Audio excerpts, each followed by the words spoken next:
Welcome, Greek U Nation, to episode number 423 of the Fraternity Foodie Podcast. I'm your host, Mike Ayalon, CEO of Greek University. I'm a speaker and an author. Our fifth book just came out for Christmas. It's called Perseverance and How to Be a Great Fraternity or Sorority Alumnus. So go and pick that up on Amazon or Barnes & Noble today. We call these episodes the Fraternity Foodie Podcast because there is nothing like great food to bring college students together. Fun fact, my first home was purchased in East Meadow, New York on Long Island, and I still have fond memories of walking to the local pizza place. It's called Ciro's for a slice of pizza and then going next door for a chocolate Carvel ice cream cone with the chocolate crunchies on the cone. It's these little things that I miss about Long Island, and boy, what I would give to have that for dinner tonight. Let's meet another Long Island guy on the show with us today.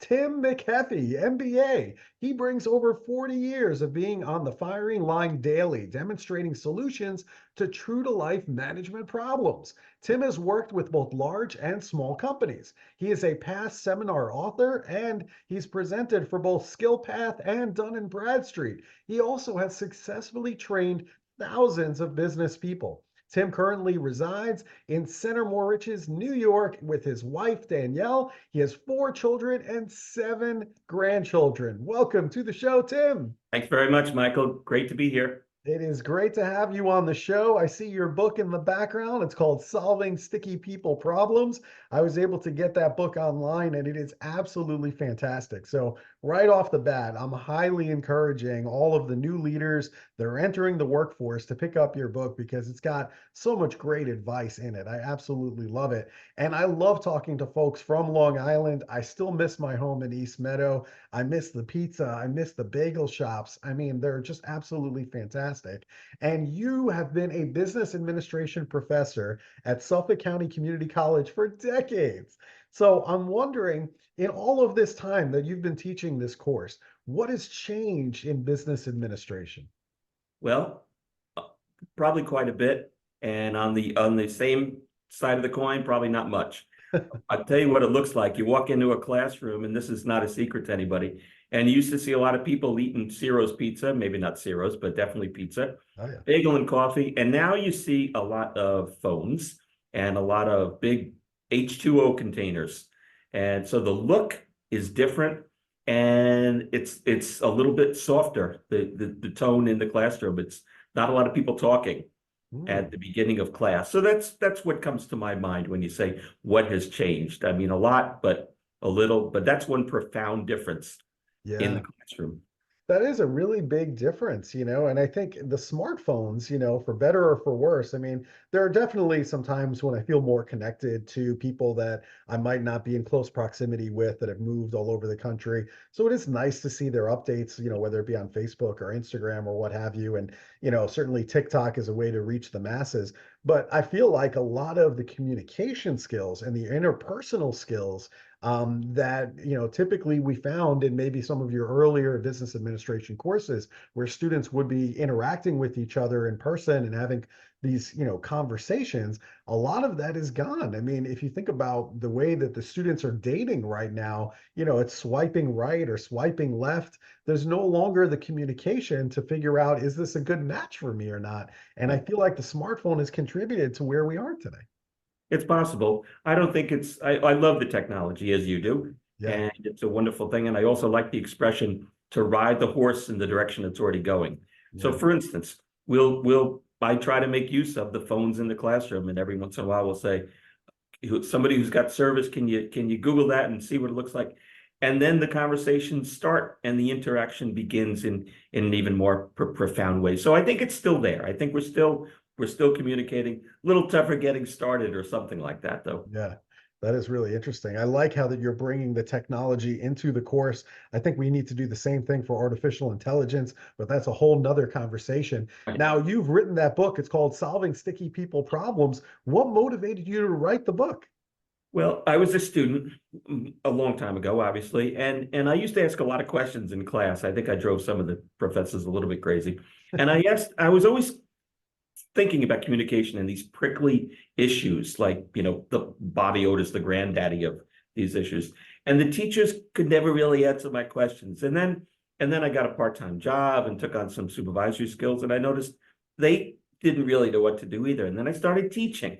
And then I thought, well, in the textbooks, it's got to be in the textbooks, and I'll talk to the textbook representatives and get the real insight. No, nobody's writing about this stuff. And then started doing seminars with SkillPath and Dun& Bradstreet. And I thought, well, they've developed this curricula, it's and it wasn't there. And I thought, well, what is it that how do some of these situations work out effectively, but a lot don't? And I learned very quickly, it's not tough guy management is not going to do it, and condescending and patronizing to anyone. Nobody should do that. Tough guy management doesn't work. So I thought, well, what are the things that go into an effective solution? And came up with this formula, PHP.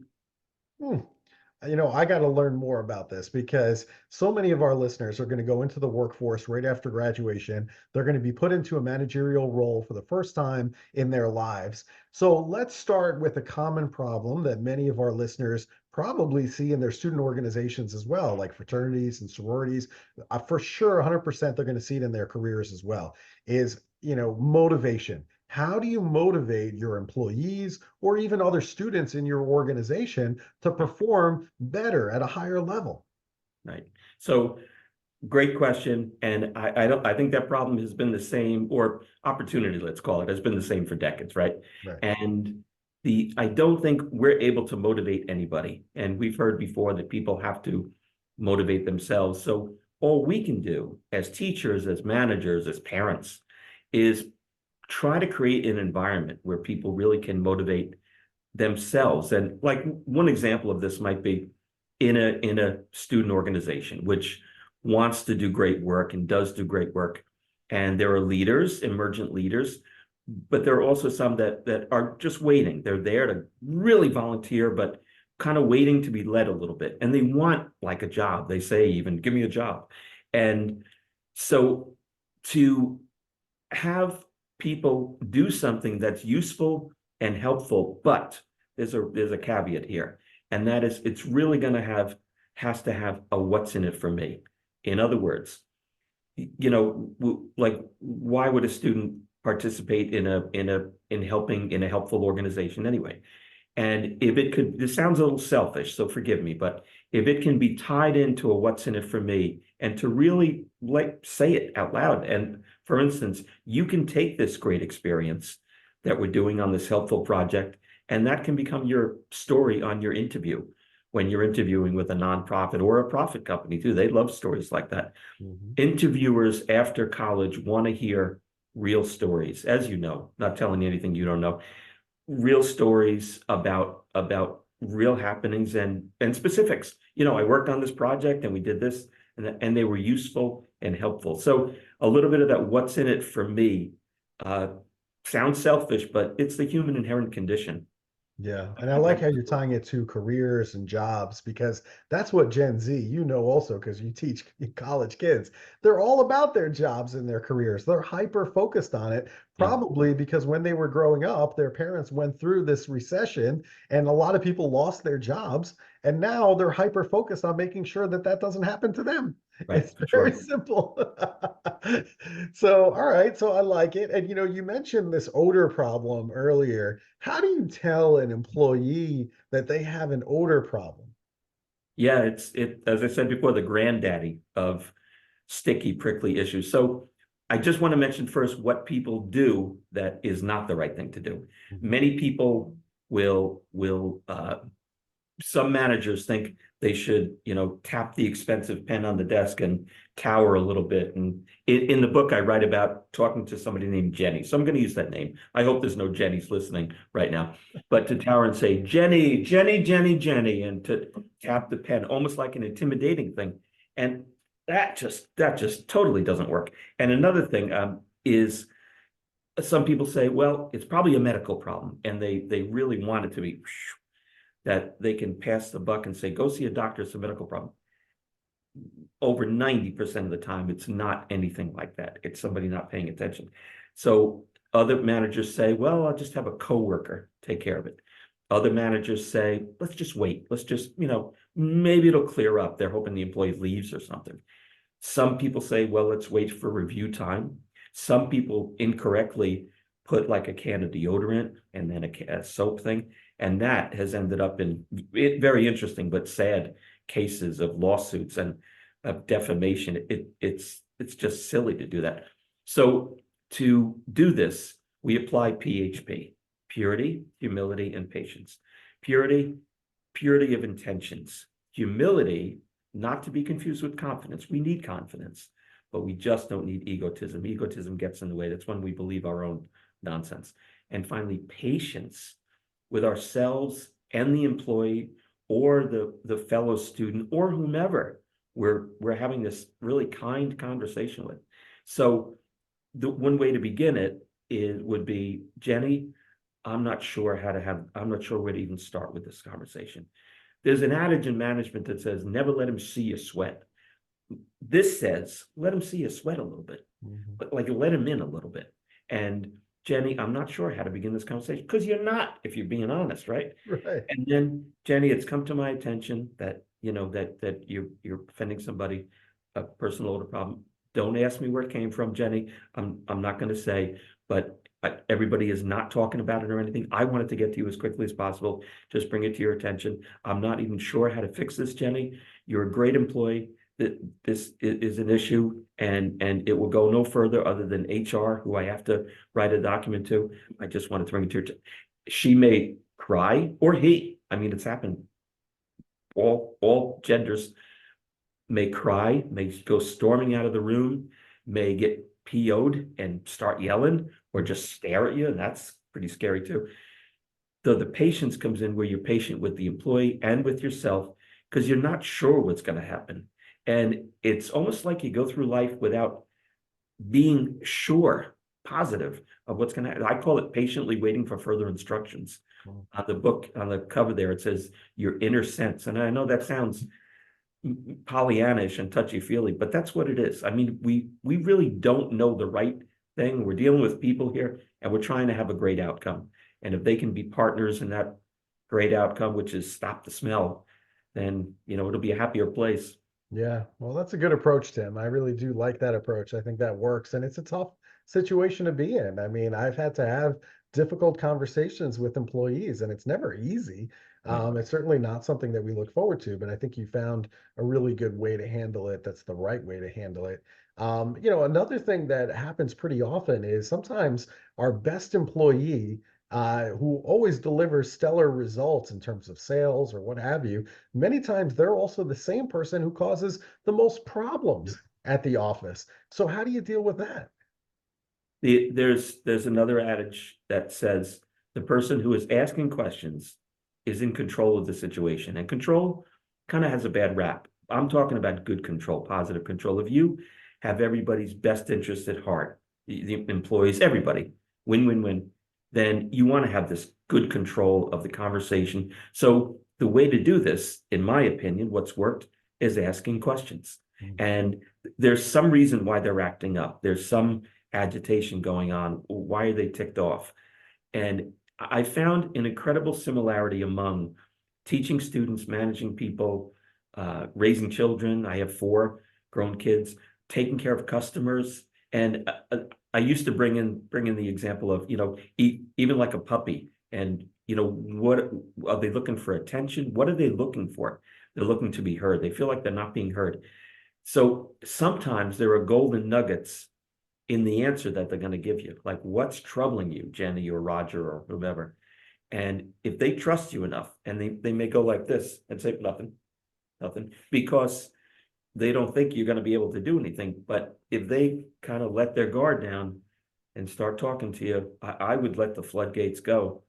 And there might be some things that are legitimate, even though they're creating havoc in the place. They don't know another way to do it, and they're bottled up inside. Again, I'm sure you've experienced this, and it's just a human thing. So the whole question technique I suggest to people, don't just leave it alone, though. And a lot of people do that. They say, oh, that's just stay away from them. I don't think that's a good, productive thing to do. Yeah, I agree with you completely. I like the asking questions part. That's really, really helpful and maybe gets you to the bottom of what that agitation is, so that way we can resolve it. Really good stuff. The other thing too is when we talk about, let's say alcohol or drug use within the company, or it could even be a student organization. Maybe you see it happening with a student. What if you witness an employee who goes out to lunch and then they come back to the office? Now suddenly they're slurring their words. Maybe they're having difficulty walking straight. What do you do as a manager in that situation? Right. So that's another really tough one. There was one incident that I can remember many years ago, Mhm. over 20 years ago, probably. And I didn't know what to do. We had that exact situation. Somebody came back from lunch Mhm. and acting intoxicated. Mhm. And there was in a retail department store. I spent some of my time in retailing. And the security person said, Tim, you got to fire this person. The person's manager said, I was the store manager at the time, said, you got to get rid of this. We can't put up with this. Employees are like really telling me, take care, get rid of her. And even customers this all happened very quickly. Mhm. So what I did, I removed her from the situation. I took her into a off the sales floor, and I didn't know what to do, honestly. Appeared drunk. I was, again, never learned this in college, right, or in management training. So I had a couple of security people escort her home, and I called her sister, her emergency number, and she said, oh, okay, she's here with me now, and that was it. And I felt terrible, Michael. I thought, man, what, I screwed this up so much. Why didn't I just take care of it? A day went by, nothing. And my boss is asking me what's going on. Mhm. 2 days go by, 3 days go by. She shows up in my doorway in the morning in my office. And she says, I'm very sorry. I have a condition, a medical condition. It appears that I'm drunk. It's a type of diabetic condition. Mhm. I'm floored at this, and I'm just listening. And she said, I'm very sorry. I don't think it'll happen again because I know how to control it I didn't this time. I don't drink at all, she said, and I would appreciate if there's any way to take me back. And I thought, wow, if I didn't not do anything, I mean, if I had acted, I would have made the wrong decision. Yeah. And so that might be a remote story, but it's a lesson to me. Like, don't jump if you're not sure. Mhm. Use that purity, want to do the right thing, be humble. Like, I don't know what to do, and finally patient. Now, if it had gone on for a week, I would have had to do something, but thankfully she helped. So Yeah. Well, that's good. I like that you share that example, because that very well could happen to one of our listeners in the future yeah, as a future manager. And it's just a reminder that we really have to be paying attention. Maybe we don't know everything that's going on with this person. So you really do have to ask questions. And if you come at it with that, pure heart, good intentions, then ultimately you'll get to the bottom of it. But yeah, if it happened every day for a week, then obviously it's a different story. But on the first occasion, you just don't know what's happening. You might think you know, but right. maybe you don't. So it's good to have that conversation. I like that a lot. The other thing I wanted to talk to you about is delegation, because many of our listeners are not going to delegate the work to other people in their organization. Why? Because they feel like if they give it to somebody else, that person is just going to screw it up. They're not going to do a good job. And then what happens is the other people in the organization, they don't get the training they need in order to be successful in the future. So what's your advice? How do you effectively delegate tasks? Well, delegation for young people, I'll be a little ageist here. For young people and old guys like me, is still difficult because there's a tendency to want to roll up our sleeves, whether we're 22 or 62, and get out there and do it, as opposed to sharing with somebody to do it. We have to delegate, though. The reason is it's good for the companies, it's good Mhm. for us, and it's good for the employees. Like you mentioned, if we don't do it, they're not going to get trained. Right. And we know there's association that if an employee, a student, whomever, feels useful and helpful, even little kids, Mhm. They're going to be better kids, better employees, better. So one thing to do is to convince ourselves as leaders, students or employers, that it is the best thing for people to learn how to do things. Well, there's an apprehension, as you inferred, that they're not going to do it as good as me. So it's easier to just do it myself. We hear this all the time. Mhm. And managers who roll up their sleeves, they get kudos, hard worker. And we say things like, I wouldn't ask anybody to do anything I wouldn't do myself. Okay, that's great. But you're not being paid for that. When you're at a higher rung, you're being paid. Managers are paid for their calendar and for the quality of their decisions. So all the way back to, what do you do? There's something that I picked up. I wish I made all this stuff up, but I didn't. Something called the show me technique, where you would, like, I saw this once. We set up a little fair trade store in our cafeteria, and I had a BUS 101 class take care of it. And there were some leaders that emergent leaders, and they said, how do I get so and so to do it? I just tell them what to do.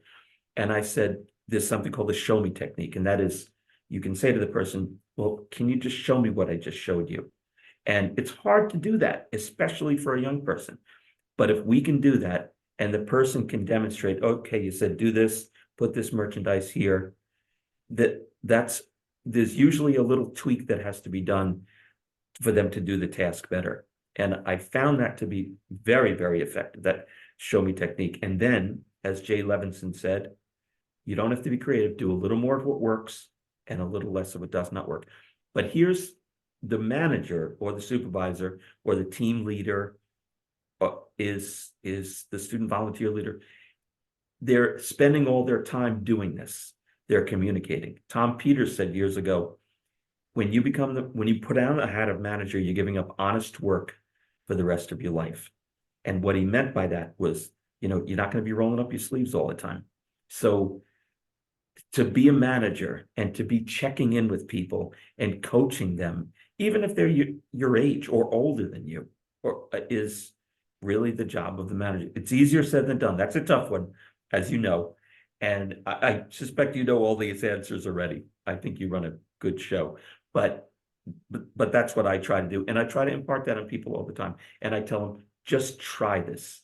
And if have people's good intentions at heart, they're going to receive you. They're not going to think you're a wise guy unless you are a rear end, and you don't be bossy. That's ridiculous. That's where the humility thing comes in.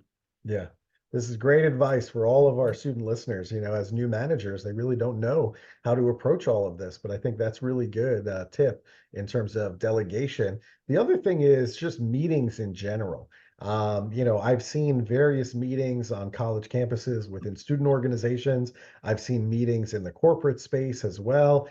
Some are very well organized. They're using even Robert's Rules of Order and, all kinds of, really good structure. And then other times I walk in and it's like a free-for-all. I mean, I don't even know what this is anymore. So how do you organize great and productive meetings? I think meetings have a bad rap, and rightly so in many cases. And I spent a long time in academia, and we're famous, as you know, for let's have a meeting to discuss when the next meeting is. And I don't mean to make fun, but it does happen once in a while. What I try to do is try not to have a meeting. In other words, what can be done to not have to do this? And here we're back to having, like, what I call pre-meetings. Okay, you get together with this one and this one, and people have even said to me, why don't you just wait till we get together? And there's something special that happens in that correspondence, in those pre-meetings, and it's extremely productive, so that meetings can be reserved for true brainstorm, blue sky discussions, etc. I think and Zoom is a whole different category. I think it's wonderful, as I said at the beginning, the technology. The other thing that I think is vital is to have whatever we want to call them, next action directives, next steps, the best next step. Okay, in a week and a half, Stefan will have done this, please. Taylor, you're going to report back to us on this. And what I've always done, regardless of my position, is take notes. And then whether I've been the highest manager there or a member of the committee, I take the notes. And there's a control mechanism there too, in a good way, that you can hold people accountable, hold ourselves accountable, and just keep it organized. And I've often called myself a project coordinator. For years, I've been doing that because, it's not a highfalutin title and it doesn't sound like you're in charge of too much, but you're like keeping it together. And I think that's a big part of this whole communication game, keeping it together. Can I just say one more thing about meetings? Of course, yeah, go for it. The other thing when we do have them is, certainly starting on time, but for instance, if I've scheduled meetings like 9:50 to 11:15, and I would show up at 9:35 and be there in the room or in the Zoom room, just because some people come in and there's a little bit of chat time. And then I would start on the button at 9:50. And some people think, oh, a little structured, little anal, what's wrong with you? But it's really just super organized. And I think if you're okay with it, you personally, then they'll be okay with it too. And then if it ends at 11:15, I would begin the wind down at 10:45. And I know this is really in the weeds here, but then at 11:05, you're done. And then you can stay in the room if you want. The other thing that I thought was cool, I worked at years ago in one of the stores I worked in, the manager would always say, we're serving coffee and I thought, man, that's good. Coffee and I don't know what it meant, but there was always something to go with the coffee there. And food, as you know, is extremely important. One time I served Asian food at a manager's meeting, and somebody walked in and said, well, you must have some heavy news today, huh? And I kind of did, but we had this beautiful display of Asian food. So food's important also. Yeah. Food is great in bringing people together. I mean, we can come at an issue from opposite ends, but ultimately, if there's really good food in front of us, really good barbecue, or something that we all agree on is just delicious, then all of the strong opinions kind of fall away, True. and then we end up compromising on something because we have great food in front of us. We can't argue anymore. Speaking my language, brother, for sure. Yeah, that's why the Fraternity Foodie Podcast. It's getting people to come together and finding ways to kind of bridge those gaps. And I think that's what the show is all about. Yeah. The other thing I wanted to talk to you about too is, here we are, in January, the end of January. January 1st, we all make these like New Year's resolutions, right? And then 3 weeks later, now that we're like into the third week of January, suddenly, all of the goals just kind of went out the window and we're kind of back to our norm, right? So in your opinion, why doesn't goal setting work? I think we try too hard. And again, this is why they have a bad report. I do some work with a guy named Lee Cockrell, who's ran a big part of Disney. And he has rule number 39, don't try so hard. And you can apply that to a lot of different things. But in this case, we write goals, right? We're diligent, we get excited, and then they don't work. So we take the 9 pages and stick them in the bottom drawer and say, well, that doesn't work. And we don't do it again. But it's a process. And again, this is not new, but it's a process, and life is a percolation of priorities. What I have had personal success doing is pulling out those goals and rewriting them, and really realizing that it's a process. But the thing for me that really put it over the fence in a good way was to stay excited about them. If we're not excited about our job, our project, a class that we're going to take, an organization we want to get involved in, we should keep looking or keep thinking. And sometimes I think it's hard work to think. It's grueling sometimes to think. Sometimes I'll be sitting at my desk thinking and I'll come away exhausted, but I didn't do anything. Thinking it's a big deal. Resetting, I think, is the most important part of it. And when one learns how to do that, doesn't take long, 3 years. When one learns how to do that and does that, the excitement level is almost becomes palpitating, because you see stuff, okay, it didn't go from point A to B, but it went from A to D. You ask anybody, I'm sure you do, how'd you get involved in this? And they'll say, funny story. And they'll tell you, I wrong time, wrong place, was in this major, ended up in this. Life happens. Yeah, that certainly does. There's no question about it. Life happens. But I like that. I really like that. I think it's really good for people to think about that from a goal setting standpoint. Just rewriting it is a good way to stay on top of it, to make sure that ultimately you get there. I think that's brilliant. And so really, really good stuff. All right. So we love good food here at the Fraternity Foodie Podcast. And, occasionally I'll come back to Long Island and, some of the things that I miss is certainly, the pizza, the bagels. I think about the seafood is also really, really good on Long Island because, you have all the fresh fish that you can catch out there in Suffolk County. So, the next time I'm out there in Suffolk County, is there like a go-to place where you like to really have a good meal these days? There is actually. I mean, I would be delighted to meet you at Ciro's and show me your old neighborhood. That would be fun. There's a place right down the street from my house, right in Center Moriches. I'm kind of in the middle, sort of Long Island. Uh-huh. I'm a little bit before the big rich houses, and there's a little place there called Atlantic Seafood, which has a big shark mouth made of fiberglass, and you walk in there. It's pretty cool. Kim Kardashian took a picture by it. That's just an aside, whatever. But that was big news in our town. And it reminds me of a little New England place or the Hamptons. And it's cool. It's consistent. It's not you got your plastic tablecloths and it's kind of rough around the edges. And it reminds me, it's fish. Yeah. And it reminds me of that we really do live here on an island and it's pretty cool. Yeah, that sounds absolutely Yeah. perfect to me. That's what I miss. It's just going fishing right off of the lighthouses over there at the Hamptons. And I mean, you could drop a fish in the ocean or drop your line in the ocean, and your line would literally hit a fish on the head. I mean, we would just drop our lines in and we would pick them back up. And as soon as, we dropped them in, it was back in the boat and we had Yeah. tons of fish there right off of the coast. So it really is a wonderful place to live and the great fishing.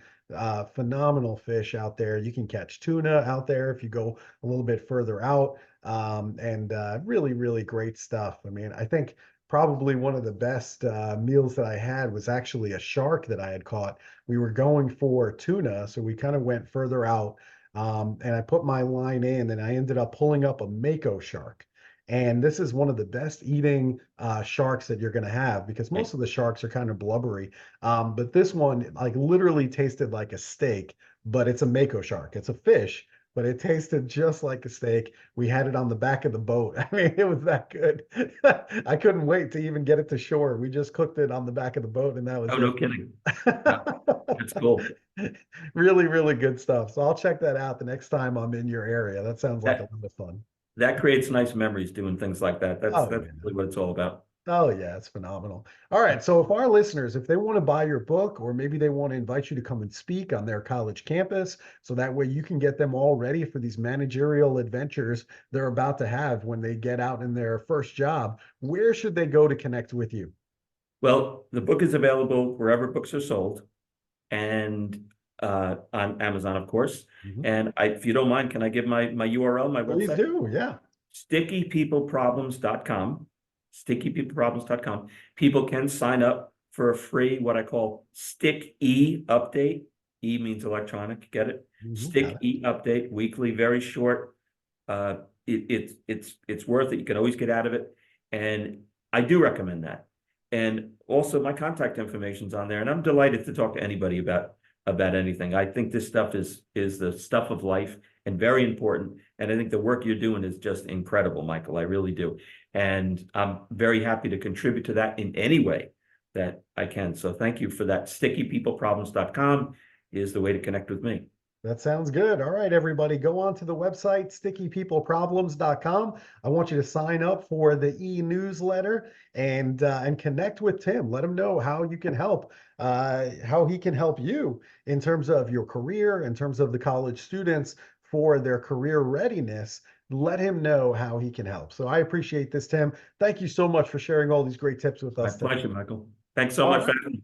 Of course. And to our listeners, if you enjoyed this conversation with Tim, I want you to go and visit his website, sign up for the newsletter, but I also want you to like this interview and I want you to share it with other college students on campus that also want to get ready for their careers ahead.